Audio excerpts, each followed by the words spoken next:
শুভ দুপুর আমার প্রিয় বন্ধুরা, কেমন আছো সবাই? আশা করছি সবাই ভালো আছো, আর আমিও ভালো আছি। সকালে তো তোমাদের সঙ্গে একটু দেখা করেই নিলাম। কি বলো তো, সকালে তোমাদের সঙ্গে কথা না বললে ভালো লাগে না, দুপুরে তোমাদের সঙ্গে কথা বললে ভালো লাগে না। তো তোমরাও তো আমার একটা পরিবার না, ওই জন্য তোমাদের সঙ্গে আমার সব কিছু শেয়ার না করতে পারলে একটুও ভালো লাগে না। সেই দিন মনে হয় যেন কোনো কাজই ঠিকমতো করতে পারছি না। আর এখন তো এই রান্নাঘরে চলে এসেছি, ভাই মাছ নিয়ে এসছে, শোল মাছ।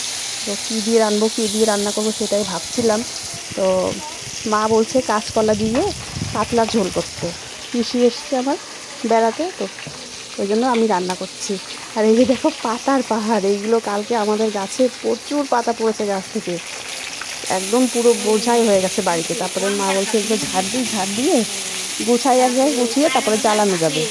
ওই জন্য মা কালকে ঝাড় দিয়েছে, আর আমি সব নিয়ে এসছি, এনে উনুনে পাড়ে রেখেছি। উনুনে বেশি রান্না করা হয় না, গ্যাসেই রান্না করি।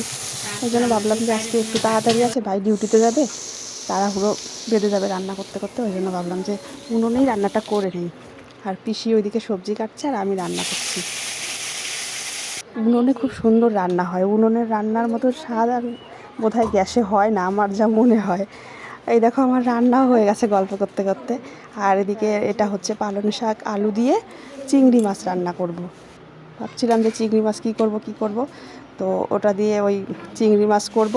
আর এদিকে রুটি করছি, রুটি ভাই নিয়ে যাবে টিফিন, ওর জন্য রুটি করব। আর রুটির সঙ্গে ডিমের শুকনো শুকনো ঝোল আর কি।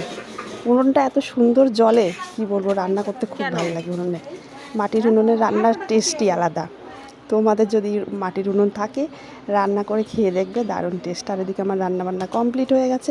তো দেখো কী রান্না করেছি।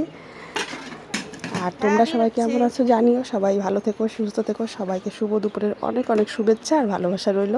ভিডিওটা কেমন লাগলো আমাকে একটু জানিও কমেন্ট করে। আর রুটিগুলো দেখো একদম নরম তুলতুলে হয়ে গেছে, রুমালের মতো। তো যাই হোক, আজকের মতো এইটুকুই। আজকের মতো না, মানে আজকে দুপুরের মতো এইটুকুই। আবার পরে তোমাদের সঙ্গে দেখা হবে।